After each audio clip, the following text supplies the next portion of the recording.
استغفر الله العظيم الذي لا إله إلا هو الحي القيوم استغفر الله العظيم الذي لا إله إلا هو الحي القيوم وأتوب إليه استغفر الله العظيم من كل ذنب وأتوب إليه أعوذ بالله السميع العليم من الشيطان الرجيم بسم الله الرحمن الرحيم الحمد لله رب العالمين والصلاة والسلام على أشرف الأنبياء والمرسلين وعلى آله وصحبه أجمعين قال اشرح لي صدري ويسر لي أمري واحلل عقدة من لساني يفقهوا قولي اللهم افتح علينا حكمتك وانشر علينا من خزائن رحمتك يا أرحم الراحمين رب زدنا علما ورزقنا فهما آمين يا رب العالمين والحمد لله رب العالمين Assalamualaikum warahmatullahi ta'ala wabarakatuh. Alhamdulillah, sekali selama-lamanya kita merafakkan setinggi-tinggi kesyukuran Allah Ta'ala. Lagi Allah Ta'ala beri peluang dan masih lagi Allah Ta'ala berikan ruangan masa tuan-tuan, masa saya sama-sama kita dalam majlis ilmu insyaAllah. Mudah-mudahan jadi maknanya sedikit, maknanya masa kita gunakan ini untuk kita mendengar sedikit mana perkongsian saya dan juga tuan-tuan para pendengar online. Kita sama-sama lah kita share kepada rakan-rakan kita. Sebab apa? Ini adalah satu perbincangan yang melibatkan soal haram, halal dan juga mana haram dalam Islam. Jadi maknanya cuba kita share dan kita like sebanyak mungkin dan insyaAllah mudah-mudahan jadi mana perkongsian tuan-tuan ini mendapat manfaat daripada amalan-amalan yang kita lakukan selama ini. Mungkin amalan kita itu mana tidak mengenai ataupun maknanya tidak kenal dengan apa yang dikehendaki oleh Allah Subhanahu Wa Taala. Hadirin para pendengar muslimin muslimat rahmati Allah Subhanahu Wa Taala sekalian. InsyaAllah kita pada malam ini kita akan sambung di antara perbicaraan. Sebab apa? Kita nak mendapat rahmat daripada Allah Subhanahu Wa Taala.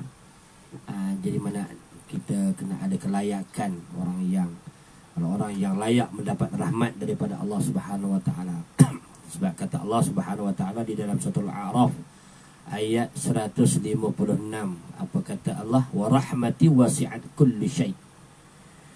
Wa rahmati wasi'at kulli syai'. Dan rahmatku meliputi tiap-tiap sesuatu. Walaupun begitu tuan-tuan, janganlah pula kita menganggap setiap mana orang yang mendapat rahmat Allah Subhanahu Wa Taala tanpa bersyarat. Tak, dia mesti ada syarat. Nak mendapat rahmat daripada Allah Subhanahu Wa Taala mesti ada bersyarat. Kalangan manusia daripada sebab itu Allah Subhanahu Wa Taala sebut di dalam surah Al-A'raf ayat 56, inna rahmatallahi qaribun minal muhsinin. Sesungguhnya rahmat Allah Ta'ala itu dekat kepada orang-orang yang memperbaiki amalannya. Ini yang kita nak. Sebab apa? Kita nak memperbaikikan amalan kita. Kita nak memperbaikikan segala amal ibadah kita pada Allah Subhanahu Wa Taala. Ramai orang yang buat amal ibadah tetapi pun dipanggil amal-amalan, amal ibadah yang mereka lakukan itu benar tidak tepati dengan apa yang dikehendaki oleh Allah Subhanahu Wa Taala. Dan begitu juga sungguhnya rahmat Allah Subhanahu Wa Taala itu benar dekat macam mana? Dekat kepada orang-orang yang mana memperbaiki amalannya. Kita berusaha untuk nak mendapatkan orang panggil apa, perbaiki amalan kita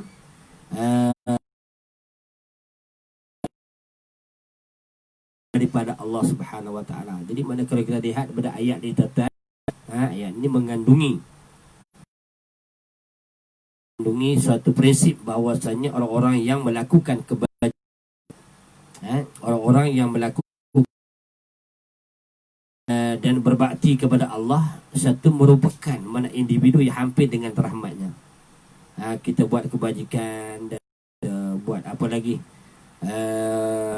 melakukan amal ibadah, jadi buat apa lagi, bersedekah, berpuasa, semayang dan pergi haji. Dan itu di antara satu kewajipan. Itu dia benda yang wajib, benda-benda pun maknanya dikira Allah Ta'ala untuk nak mendapat rahmat daripada Allah Subhanahu Wa Ta'ala. Para hadirin, para pendengar, sahabat-sahabat yang Subhanahu Wa Ta'ala sekalian, prinsip bahwasanya orang-orang yang melakukan kebaikan ini, orang yang berbakti kepada Allah, merupakan individu yang berbakti kepada Allah. Maknanya kita ni hamba Subhanahu Wa Ta'ala. Apa yang Allah Ta'ala dan apa yang Allah Subhanahu Wa Ta'ala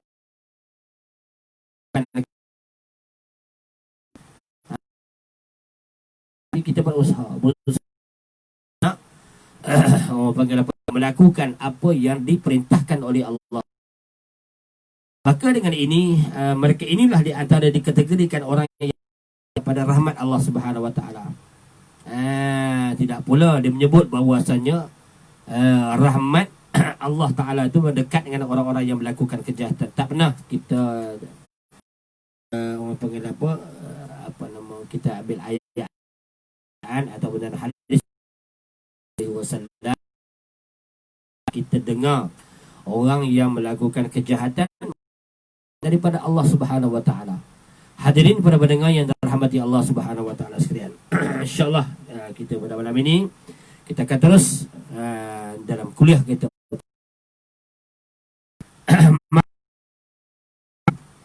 Saya dan juga tuan-tuan dirahmati Allah, semuanya rahmat itu tidak diberikan secara sia-sia. Dia mesti ada terhad kepada orang-orang yang layak untuk nak menerimanya, sesuai dengan firman Allah Subhanahu Wa Ta'ala. Ta'ala akan sebut di dalam suratul Araf ayat 105 sehingga 57. Allah waktub lana fi hadhihi dunya hasanah wa fil akhirati inna hudna ilaik qad azabi usibu bihi man asya min akhir. Dan tetapkanlah kebaikan dalam dunia dan juga mana juga akhirat. Sungguhnya kami, kata Allah, sungguhnya kami kembali bertaubat kepadamu. Maka Allah Ta'ala berfirman, dia kata azabku akan kepada sesiapa yang aku kendaki, dan rahmatku meliputi tiap-tiap sesuatu. Memang maka aku akan menentukan bagi orang-orang yang bertakwa dan juga mana orang yang memberi zakat serta orang-orang yang beriman kepada ayat-ayat kami, yakni Al-Quran, sebagai sumber pedoman dalam kehidupan kami, iaitu yakni apa yang Allah Ta'ala maksud yang mengikut Rasulullah SAW, Nabi dan Nabi yang ummi, yang bertulis namanya dan sifat-sifatnya. Di dalam Taurat, dalam Injil ada juga mana dia menyuruh mereka dengan perkara yang baik dan melarang mereka daripada melakukan mana kejahatan, perkara-perkara yang keji dan tidak dan dia menghalalkan bagi mereka segala benda yang baik dan mengharamkan kepada mereka segala benda yang buruk. Dan dia juga mengharamkan mereka beban belenggu yang mereka. Maka orang-orang yang beriman, kata Allah, orang-orang yang beriman ini kepada Allah Subhanahu Wa Ta'ala dan memuliakan, menolong nur, yakni cahaya yang diturunkan kepada Al-Quran, mereka itulah orang-orang yang Subhanahu Wa Ta'ala. Hadirin para pendengar yang dirahmati Allah Subhanahu Wa Ta'ala sekalian, di sini tuan-tuan, kalau kita lihat hadis Nabi SAW, di antara peranan Nabi Muhammad SAW, maka Nabi Muhammad pula dia menerangkan tentang kriteria rahmat Allah Subhanahu Wa Ta'ala. Ya, dia menerusi beberapa mana keterangan daripada hadis Nabi sallallahu alaihi wasallam, rahimallahu 'abdan sami'a maqalati fahafizaha.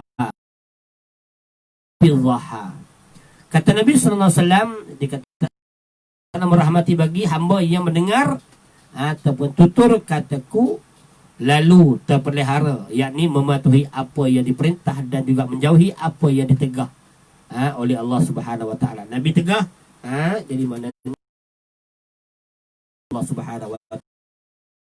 Jadi para pendengar yang dirahmati Allah Subhanahu wa taala sekalian, mana tidak cukup lagi mana dalil kita nak mendapat rahmat daripada Allah Subhanahu wa taala.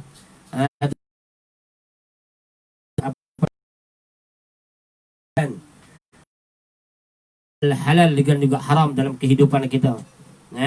Apa yang kita nyatakan semalam di antara perkara-perkara yang haram, perkara-perkara yang haram yang sering kita lakukan, iaitu ceraikan isteri dalam keadaan haid dan hukumnya haram. Dan ada adalah haram, hukum bersumpah dengan talak itu adalah haram. Maka kalau kita kaitkan dengan benda-benda yang sering kali kita lakukan, maka di sini kalau kata hukum bersumpah, kita melafazkan tidak dibolehkan menjadikan mana talak dalam sumpahannya, ataupun dia mengancam dengan sumpah talak tadi ini, iaitu jika isterinya membuat bagian-bagian ataupun begitu-begitu tertalak. Ini di antara benda-benda sumpahan-sumpahan yang mana yang dibenarkan di dalam Islam adalah haram. Hadirin para pendengar yang dirahmati Allah Subhanahu wa taala sekalian. Maka dengan itu tuan-tuan, syarat tidak seharian kita ialah yang paling rapat sekali. Tak ada manusia yang paling kita rapat kita. Walaupun kita ni ada kawan yang paling rapat, mana tak rapat lagi, yang paling rapat mana isteri kita, anak-anak kita. Sungguhnya jadi mana kita elakkan di antara perkara-perkara yang saya sebut tadi ini, itu sungguhnya sumpah dalam Islam itu adalah mempunyai ungkapan yang tertentu yang tidak boleh mana dibenarkan selain daripada ungkapan tersebut. Itu bersumpah dengan nama Allah Subhanahu wa taala. Kan Nabi sebut, dia kata man bi ghairillah faqad asyraka. Man halafa bi ghairillah faqad asyrafa, kata Nabi sallallahu alaihi wasallam, hadis riwayat Abu Tirmidzi dan juga Al-Hakim. Kata Nabi, dia kata siapa yang bersumpah maka sebenarnya dia sudah melakukan syirik kepada Allah Subhanahu wa taala. Hadirin para pendengar yang dirahmati Allah Subhanahu wa taala sekalian. Ini di antara kaitan-kaitan yang mana perlu kita ingat. Yang perlu kita ingat bahwasanya itu di antara perbuatan-perbuatan lakukan.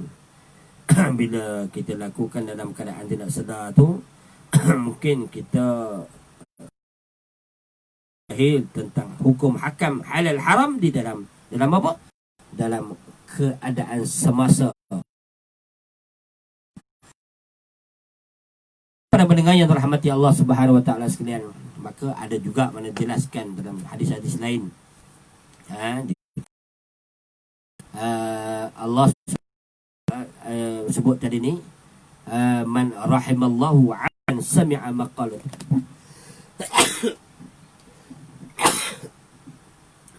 Alhamdulillah.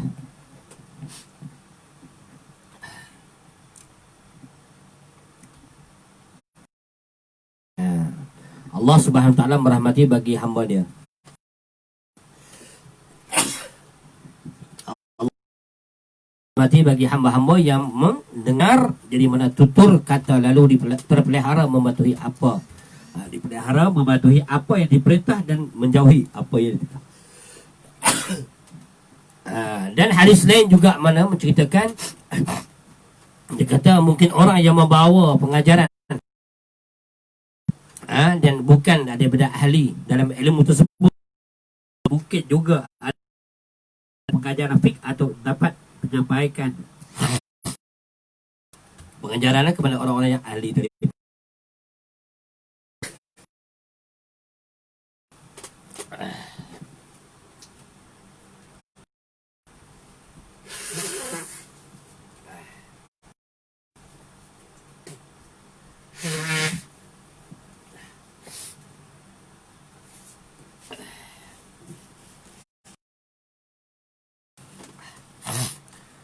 Hadirin Allah Ta'ala sekalian, itu di antara berkaitan dengan perbincangan kita.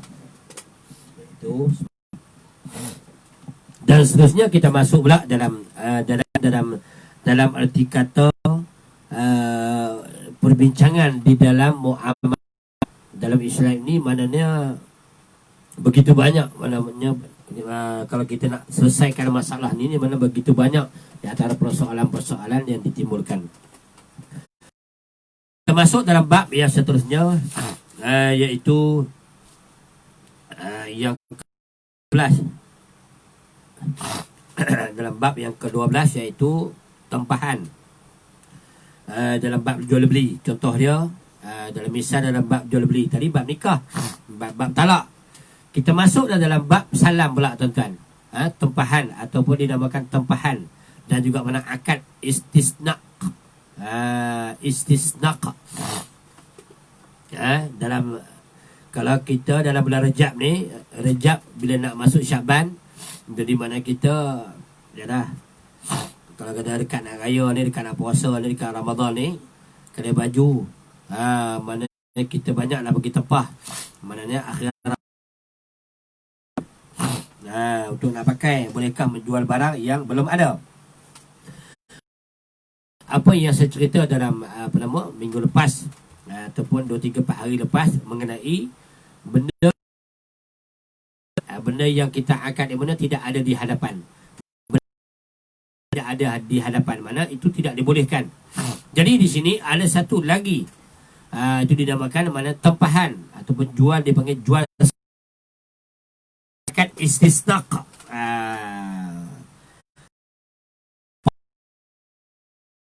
Apa baru kita ambil, sebulan baru kita ambil. Okey, kita lihat di antara di sini adalah jawapan-jawapannya. Maka semuanya juga kerana asas Islam bahawasanya penjualan barang yang belum ada adalah salah.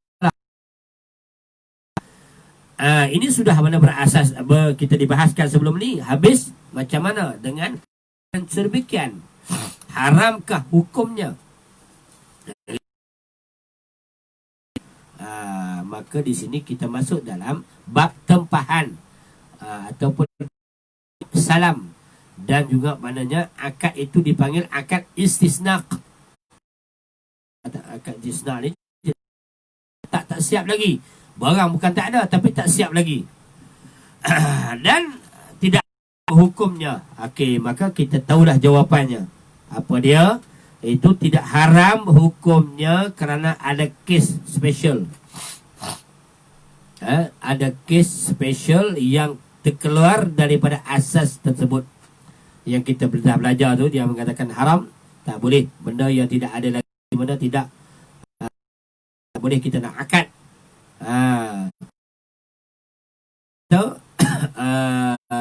Kenali sebagai jual salam ataupun dipanggil al-salam atau talaf, iaitu membawa maksud jual sesuatu yang ada sifatnya dalam tanggungjawab penjual.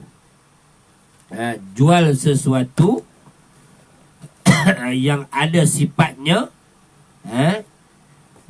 dalam tanggungjawab penjual tadi ni. Maknanya penjual wajib menyediakan apa yang diminta oleh mana pelanggan tadi ni. Maknanya apa yang pelanggan tadi ni. Apa namanya bentuknya? Bentuk tempahan ini mana diharuskan kerana manusia dia memang berhajat kepadanya. Baju, kita berhajat kepada baju. Bayangkanlah jika tempahan tidak dibenarkan kalau kata tu jahit baju, nak sediakan baju sedangkan dia mempunyai saiz badan yang sama dan berbeza. Macam mana dia nak buat? Takkan nak buat free size semua kan? Ada yang kecil dan ada yang besar. Kan tukang tukang jahit tadi ni mesti dia menyediakan satu maknanya tempahan.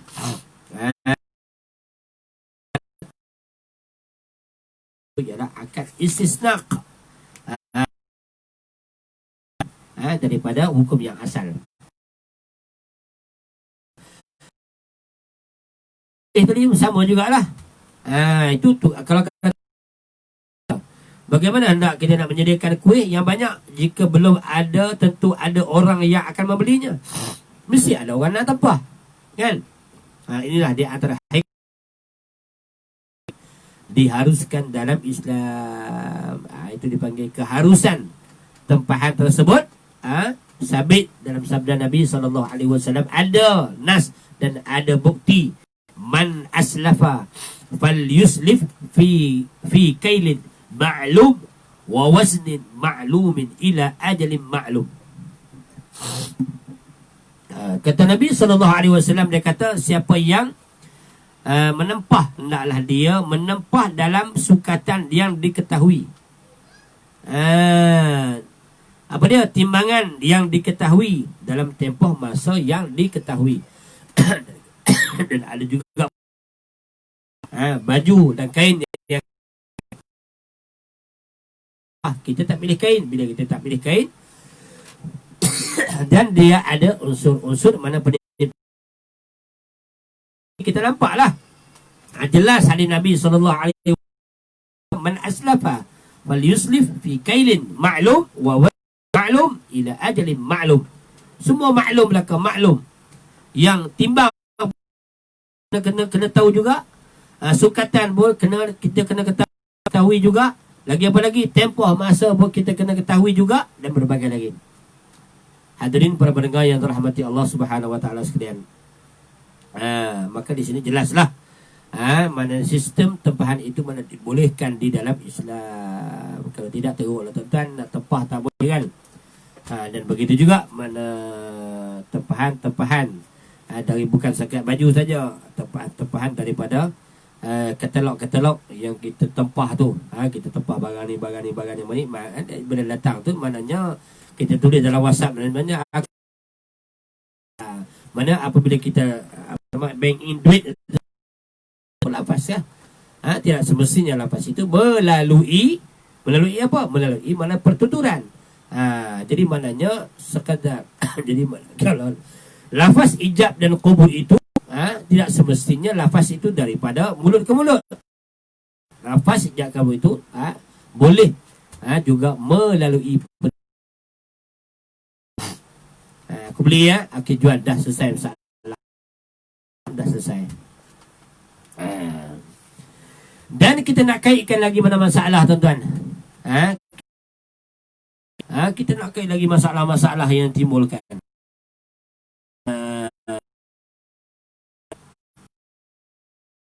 Okay. Biasa dalam tempahan ni tuan-tuan. Dalam tempahan ni apa panggil apa?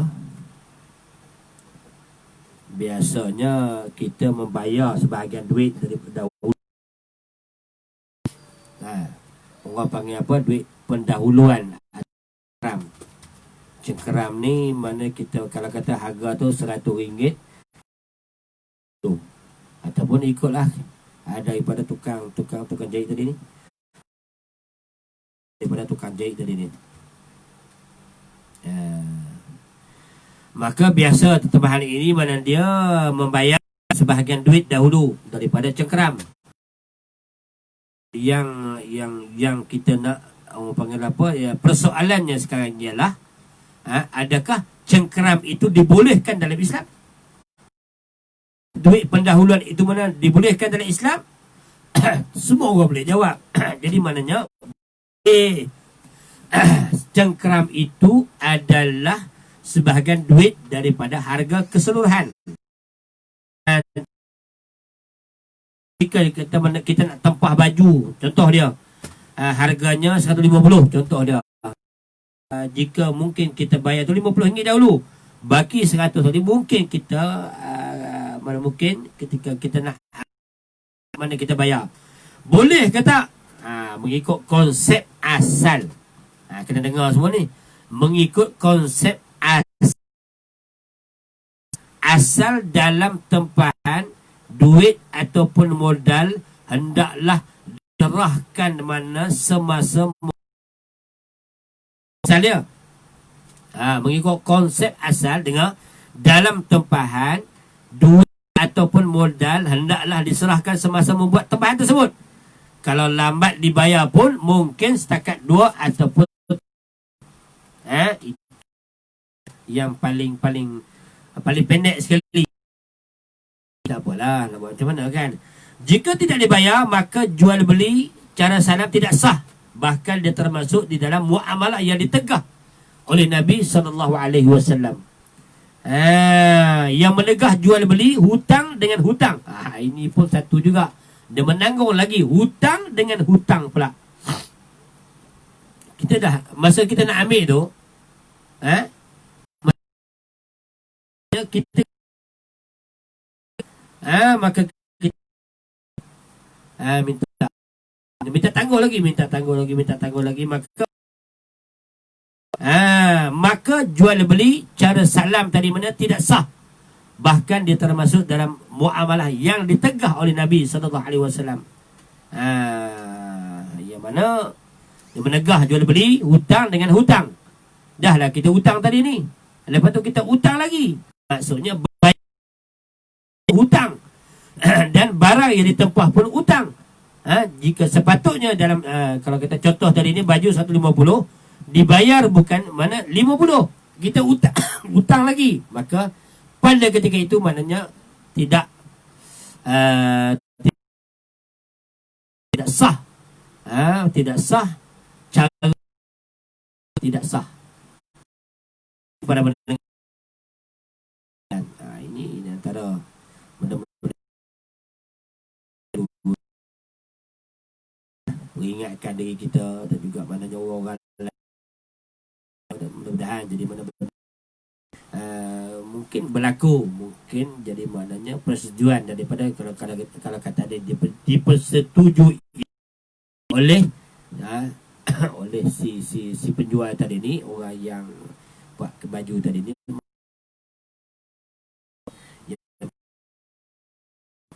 Itu. Walau bagaimanapun tuan-tuan, kaedah cengkeram tidak termasuk dalam satu tegahan hadis. Tak termasuk di dalam satu tegahan hadis. Ini kerana sekurang-kurangnya bayaran yang dibuat yang menunjukkan satu komitmen pelanggan terhadap jual salam tadi ni.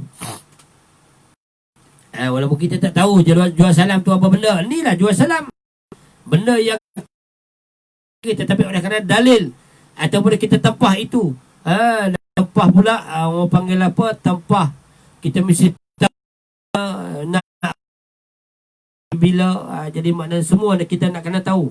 Man aslafa, orang panggil apa, Allah alaihi wasallam yang disebut tadi ni, iaitu maklum. Dia kena maklum belaka, fi kailin maklum wa waznin maklum ila ajalin maklum. Semua kena maklum belaka, tahu belaka. Itu sebab kita kena pilih apa? Pilih kain-kain tersebut. Kita pilih, okey, kain ni berapa? Maka pada ketika itu maknanya salam, jual salam itu maknanya tidak terbatal. Hadirin para pendengar yang dirahmati Allah Subhanahu wa taala sekalian, insya-Allah sikit sebanyak jadi maknanya kalau kita nak mencerahkan keadaan, dia mesti ada pertanyaan kan? Mesti ada pertanyaan, mungkin lagi benda yang kita tidak faham. Walau bagaimanapun ini kita ambil pendekatan tidak dalam tegahan hadis Nabi SAW. Sekurang-kurangnya pembayaran tersebut dibuat menunjukkan satu. Dan ada masalah tuan-tuan. Semalam kita cerita bab satu benda-benda yang haram masuk dalam muamalah diharuskan. yang mana kita mesti, walaupun harus, tetapi benda ini akan berlaku. Bila akan berlaku benda ni, kalau kita tidak mana mengikuti syarat-syarat yang, benda ini akan menjadi satu benda yang orang panggil apa? Kita nak halal, kita nak terang halal, tapi benda ni apabila kita silap, jadi mana benda ni akan berlaku, hukum elok lah kita hasil tadi ataupun apa yang kita beli. Okey, tempah, kita bagi contoh dah. Saya tempah kereta, aku tempah kereta warna biru contoh dia, tetapi akhirnya mendapat warna hitam. Kena wajib terimakah warna hitam tu? Itu soalan dia. Soalan saya bagi itu mudah cerita. Aku tempah kereta warna biru tapi hitam, wajib ke tak? Kita terima ke tak? Wajib. Adakah wajib kita terima kata tersebut? Jadi di sini jawapannya, kalau tidak ada syarat, tak mengikut syarat dalam tempahan, jadi mana maka tidak wajib kita terima. Katakanlah kita ni menempah 2 kilo 2 kilo apa nama? 2 kilo garam. Garam lah, kita ambil benda yang murah lah. Kita tempah 2 kilo garam contoh dia. Garam halus, yang halus kan, daripada sebuah kedai, dan telah membayar harganya sebanyak RM8 contoh. Esok pula ni apabila dia tiba waktu kita nak ambil tu, bukan garam halus tapi garam kasar.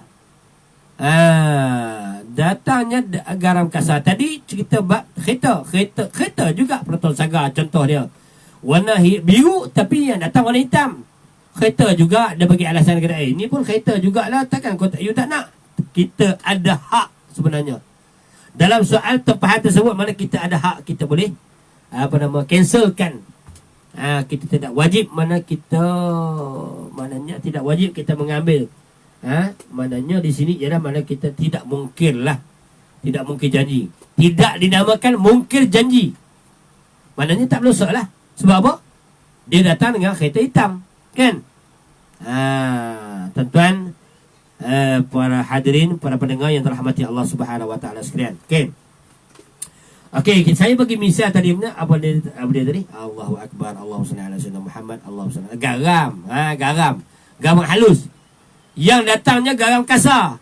Lepas tu Toki tu kata apa?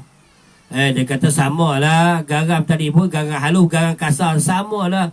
Semua garam tadi semua rasa masin belaka. Dia kata macam tu. Kita berfikir sungguh juga kan. Tapi di sini maka walau bagaimanapun sebagai pelanggan kita berhak menuntut hak kita yang sebenar. Tadi aku tempah tadi ni garam yang halus tapi yang datang garam kasar. Jika tauke mana tidak mampu untuk yang menyediakan, maka kita tidak berhak menuntut semua duit yang telah dibayar tadi ni. Mungkin boleh juga diberikan tempoh agar barang tersebut disediakan oleh mana tauke kedai tadi ni. Kita bagi tempoh lah. Takkan kerana garam saja pun jadi mana kita bergaduh pasal garam apa, buat apa kan. Kan. Ini di antara muamalah dalam Islam ni. Jadi mana kita berbentukkan diri kita, maknanya meredai di antara satu sama lain. Bila kita reda di antara satu sama lain, jadi maknanya maka tidak terhapuslah hukum hakam tadi ni. Ataupun kalau kita akad, kalau kata benda itu mana ada di hadapan kita, mana tidak maka akad kita itu mana sah lah. Macam jual salam tadi ni kan, pada jual salam tadi ni kita tempahan kan, jual salam yang ditempah itu lain, yang datangnya punya lain, maka terhapuslah jadi mana salam tadi ni. Dan seterusnya, iaitu ini ada daripada Facebook daripada Segambut. Facebook daripada Segambut. Kata Ustaz, kalau kata orang kahwin ni, saya tempah 2 ekor lembu. Tempah 2 ekor lembu, tapi tak tahu lagi nak kahwin bila. Tu dia. Tempah 2 ekor lembu. Lepas tu tarikh nak kenduri tu tak tahu lagi.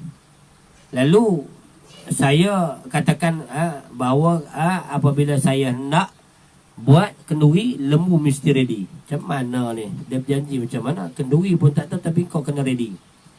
Macam mana agak-agak dia boleh kata sikit. Kita rasa benda ni mudah. Kita rasa benda ni memang cukup mudah lah, tapi ada satu kesenian dalam ni.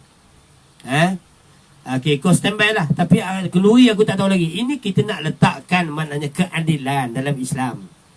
Bahwasanya benda ini semua ada dalam Islam, dalam bentuk muamalah dalam Islam, dalam bai'. Bai' ni tidak semestinya mana kita jual barang benda yang ada di hadapan kita. Ada.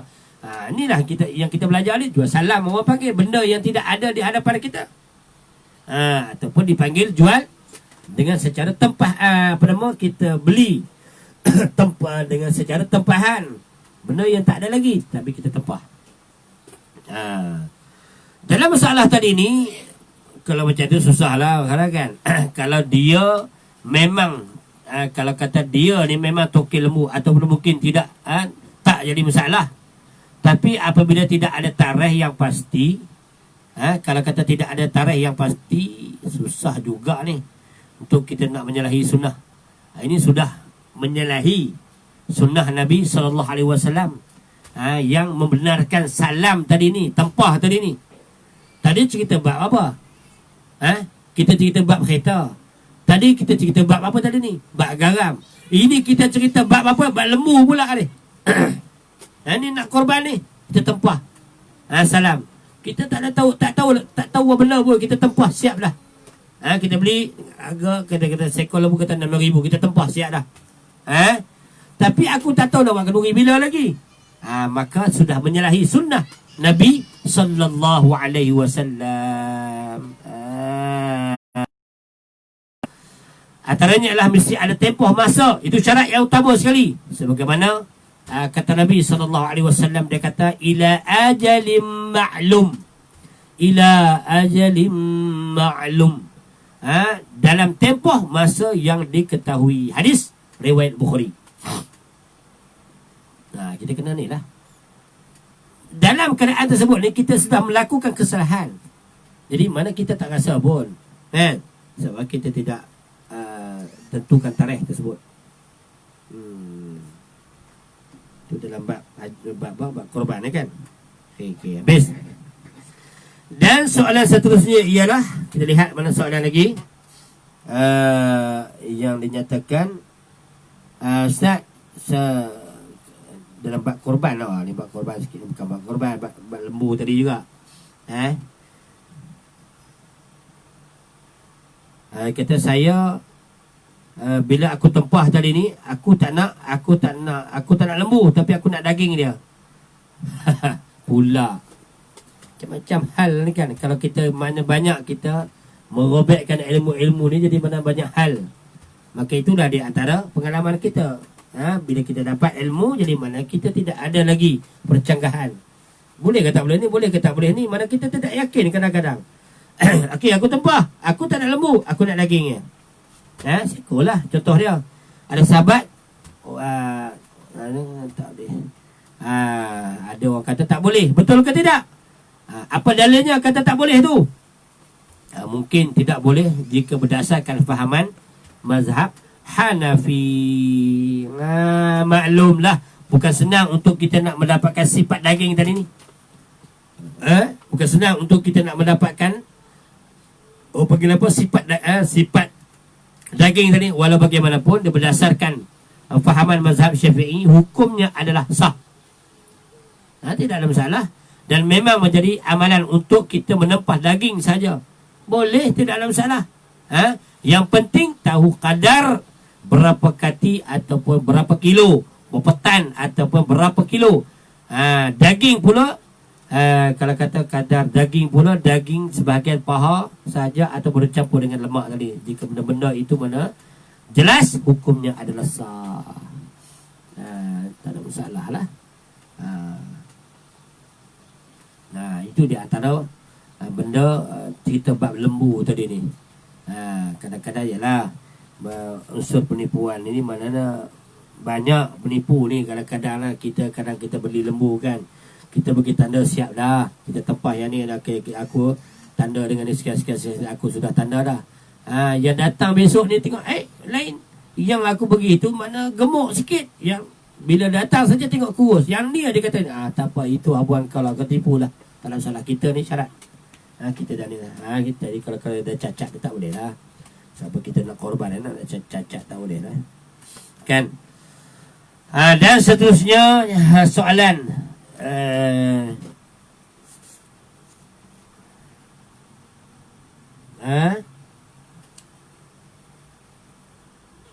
apa dia?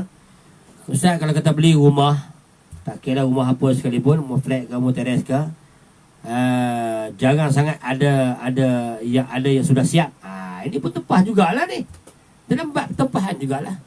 Dia kata, Ustaz, macam mana kalau kata kami ni, saya kata beli rumah, dia kata saya tempah dulu. Mana ada rumah flat ke, rumah teres ke, dia ada macam kita nak beli apa, beli togel ke, kita nak beli nak beli ikan ke, ada di depan kita. Tak ada. Maka adakah dibolehkan? Mana ada, jarang sangat ada yang sudah siap. Semuanya hanya siap di atas kertas saja. Tanah sekian. Hanya baru pecah tanah saja. Adakah muamalat orang ramai pada hari ini menepati hukum syarak ataupun hukum agama? Itu soalan dia. Kita dah beli rumah dah kan. Bila kita beli rumah dah tuan-tuan, jadi maknanya dia tahulah berapa kaki persegi, dan rumah tu pula mana berapa kali berapa, 60 90 ke, rumah flat ke, rumah kondo ke apakah. Maka jarang, jadi maknanya kita beli rumah ni dia ada yang sudah siap, jarang lah. Kecuali rumah orang tu lain cerita lah. Adakah dibolehkan? Termasuk dalam cara tempahan ataupun salam? Adakah termasuk perbicaraan persoalan ini di dalam bab salam? Konsep kita cuba jawab, tengok tu kan. Kita bagi pandangan dulu, kita bagi kefahaman dulu. Konsep barang sebelum ada lagi, walau bagaimanapun semasa tempahan dilakukan, mungkin duit belum ada lagi. Kalau begitu, dia terkeluar daripada cara salam, di mana sepatutnya duit itu sudah diserahkan. Itu pertama. Walau bagaimanapun ada syarikat yang meminta sedikit bayaran sebanyak 500 tempah deposit dia, iaitu 100 ataupun 1000. Tuan-tuan, sebagai deposit. Kalau begitu, dia sudah selaras dengan cara salam tadi ni. Betul lah tu. Deposit itu maknanya berasaskan secara tempahan ataupun salam, dengan cara salam tadi ni. Dan kita ada kaitkan lagi lah. Kaitkan lagi di mana ada pendapat ulama pendapat sebahagian daripada ulama sepanjang pengetahuan, khususnya ulama mazhab Hanafi lah, kaedah pembelian rumah sebegini adalah sah. Okey, cantik dah tu kan. Apa yang kita buat lah, apa yang orang buat tu semua dah menepati. Deposit tu mana boleh ambil. Sebab apa, ini dah antara jualan, orang panggil dalam bab salam. Kerana itulah ramai telah lama menggunakan kaedah ni. Biasanya jarang berlaku penipuan. Kan? Bila dah 1000, dia rasa sayang lah. Untuk nak mengikatkan hati orang pembeli tadi ni. Kalau kata buat tempah tak bagi duit, jadi maknanya itu tidak dinamakan salam. Kan? Tempah-tempah lepas tu dia cabut macam tu. Allahu Akbar. Naya betul orang yang jual tadi ni. Hadirin para pendengar yang dirahmati Allah Subhanahu Wa Taala sekalian. Dan daripada selayang pula. Daripada selayang pula. Dia kata, Ustaz, apa dia kata ni? Saya ada tanah. Saya ada tanah untuk nak buat rumah. Dia kata, dia minta seorang kontraktor binaan rumah tu menyediakan. Saya akan membayar berdasarkan kemajuan ataupun pembinaan rumah. Macam mana hukumnya? Ni buat rumah ni kan. Banyaklah soalan, bukan kata bab ni saja, bukan kata kita bab rumah ni, bab lembu kambing macam tu lah juga kan. Apa yang ada dalam dunia ni macam tu juga. Sistem salam ni mana tidak berubah. Tidak berubah. Oleh kerana barang-barang. Jadi malah kita ikut konsep asal tu.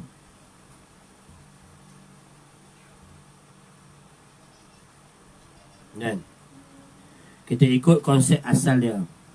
Okay, kalau kita lihat di sini dia nak buat rumah. Hari itu dia meminta mana seorang kontraktor tadi ni untuk bina rumah. Menyediakannya. Saya akan membayar berdasarkan kemajuan pembinaan rumah tadi ni. Okay, ikutlah keadaan semasa lah. Mungkin termasuk dalam kaedah tempahan, ataupun mungkin satu lagi kaedah muamalah yang hampir sama dengannya. Ataupun dipanggil, disebut akad istisna. Istisna. Akad istisna. Di dalam bab akad istisna, apa dia?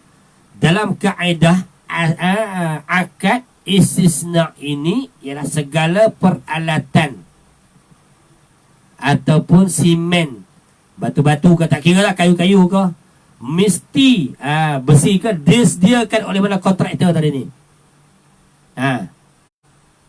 Okey, sebab apa dia tak minta langsung, dia kata kau buatlah ikut keadaan semasa. Apabila siap sepenuhnya, barulah bayaran dibuat. Boleh juga bayaran dibuat mengikut proses pembinaan tadi ni. Boleh, tak ada masalah. Itu di antara orang panggil apa, keadaan semasa. Kalau kata buat 10,000, upah pun 10,000 juga. Kalau kata harga 10,000, maknanya 20,000 mana harga dia. Kalau kata 50,000, 50,000 juga mana upah dia. Adakah dibolehkan? Itu di antara keharusan. Mana dibolehkan dalam Islam, tidak ada masalah lah. Sebab apa dia tak nak ambil tahu langsung. Dipanggil akad istisna ni, jadi dia tak nak ambil tahu langsung. Aku serahkan kepada kontraktor tadi ni. Aku serahkan kepada kontraktor tadi untuk nak buat rumah tadi ni, nak bina rumah. Saya akan membayar berdasarkan kemajuan pembinaan. Maka di sini terfaham. Mungkin termasuk dalam kaedah tempahan. Ya. Tengok tempahan kan? Masuk ke tak kita masuk ke tak tajuk kita dalam soalan tadi ni di dalam bab tempahan. Okey. Kalau kita kata mungkin, mungkin satu lagi kaedah muamalah yang hampir sama dengannya. Kaedah orang panggil tempahan, ataupun yang seumpama dengan dia, iaitu dipanggil akad istisna. Dalam kaedah akad istisna ni, segala peralatan yang disediakan oleh mana kontraktor tadi ni. Apabila siap sepenuhnya, barulah bayaran dibuat. Boleh juga bayaran dibuat mengikut proses pembinaan tadi ni. Apa dia akad istisna tadi ni? Maka dia diharuskan dalam Islam. Apa? Sama digunakan, diamalkan oleh orang-orang sejak berzaman lagi. Kalau kata dulu-dulu, akad istisna ni dalam bentuk apa? Simple, seperti mana membuat orang yang buat kasut, peralatan rumah, ataupun buat songkok tadi dan sebagainya. Ia juga bertujuan memudahkan orang ramai tadi. Kalau kita nak beri peralatan tu, bila nak siap kan, nak kena pergi beli sana beli sini, jenuh kan. Kalau peralatan dia dibeli sendiri, itu dinamakan mengupah kontraktor untuk membina rumah. Itu dipanggil upah. Tadi dipanggil iaitu tempahan. Walau kita bagi duit kita lah, tapi tempahan, benda yang besar seperti benda rumah lah. Kalau kata songkok ni tuan-tuan, ataupun kita beli barang semua duit kita, itu dipanggil upah, tak dipanggil tempahan. Itu beza dia. Hadirin para pendengar yang dirahmati Allah Subhanahu wa taala sekalian. Dan lagi ada lagi ya.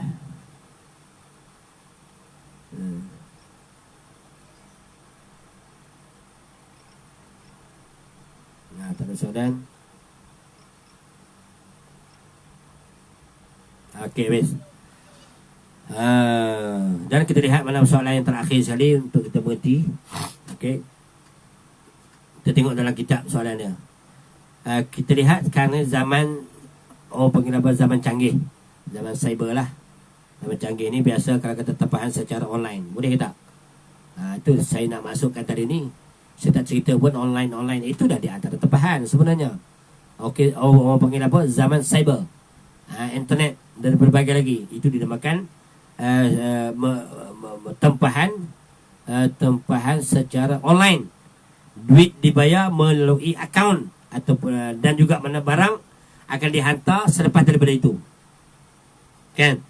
Adakah dibolehkan dalam Islam? Maka inilah di antara kemudahan yang terbaik. Nampaknya dalam Islam tiadalah halangan bermuamalah dalam keadaan sedemikian. Apabila syarikat yang menjual secara online, kita banyak sekarang ni cari online lah. Bukan kata barang saja, laksa ke mihun ke semua online mereka. Lebih-lebih lagi waktu PKP dulu ni, macam-macam online semua, nak keluar takut. Apabila syarikat yang menjual secara online, menjalankan perniagaan yang baik tanpa ada penipuan, tidaklah menjadi kesalahan dalam Islam. Yang terakhir, kadang-kadang rasa juga malas nak masak. Contoh dia, malas juga nak keluar cari makan. Senangnya telefon kedai makan tadi ni, order Pizza Hut ke, Kentucky ke, KFC ke, siap dengan hantar sekali ni. Ui, COD canggih sekarang ni kan tuan-tuan. Apa hukum dia? Kalau mengikut kefahaman tadi ni, biasanya adalah order, ia adalah order ataupun dipanggil tempahan. Tu makanan. Kalau yang besar pun sama jugalah. Kita serah kepada dia. Kau buat ni harga berapa? Okey, itu dinamakan tempahan. Aku tempah. Kalau kita menyediakan namanya barang semua, kita menyediakan semua, itu dipanggil apa? Upah. Mana kita dapat beza lah. Kan? Kalau mengikut menjadi kefahaman, biasa adalah order ataupun tempahan lah. Kita dah tahulah pelajaran kita tadi. Walau bagaimanapun, jika ditempah, hendaklah diberikan bayaran dahulu. Jika tidak, dia menjadi pembelian hutang dengan hutang. Maka kita kena dululah.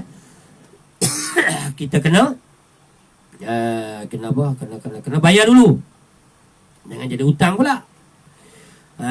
Jika ditempah, hendaklah diberikan bayarannya dahulu. Itu syarat dia.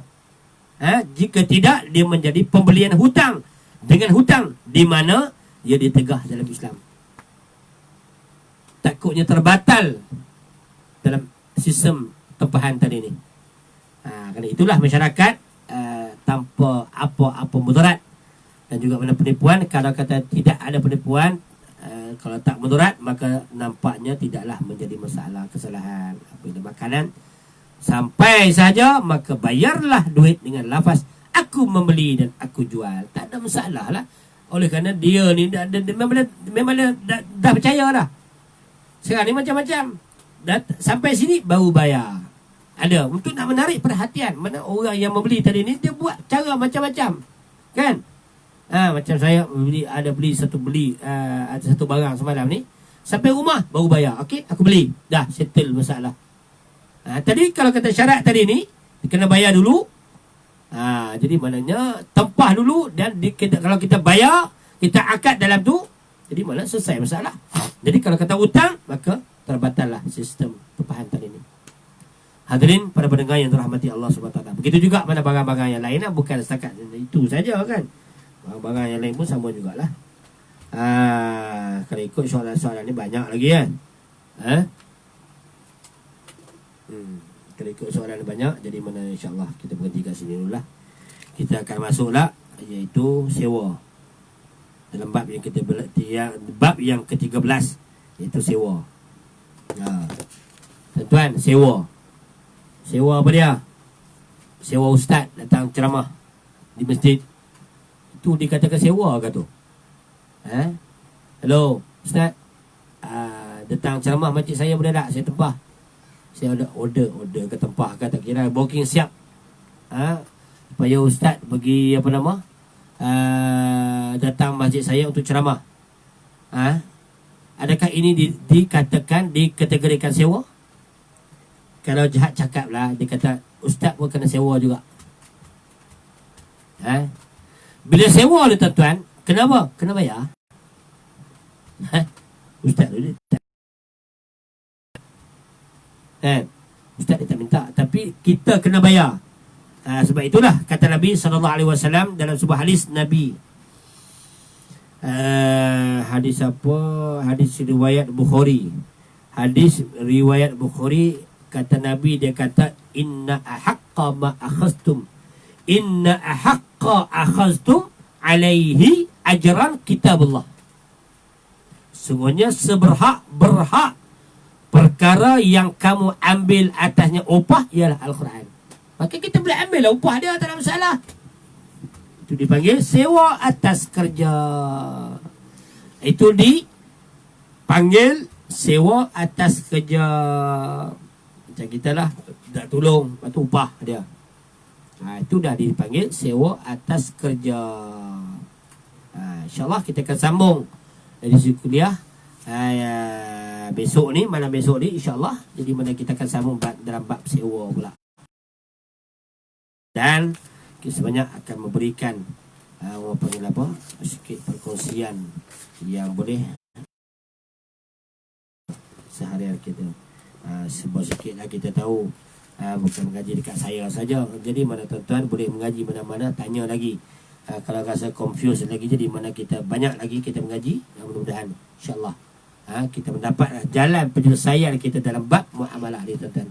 Dalam bab pinjaman, dalam bab ansuran, dalam bab insurans kita ataupun ansuran, bayaran ansuran sikit-sikit kita bayarkan. Jadi maknanya ini satu benda yang mana yang menjadi confuse bagi orang yang mana tak peka terhadap ilmu ni, insya-Allah.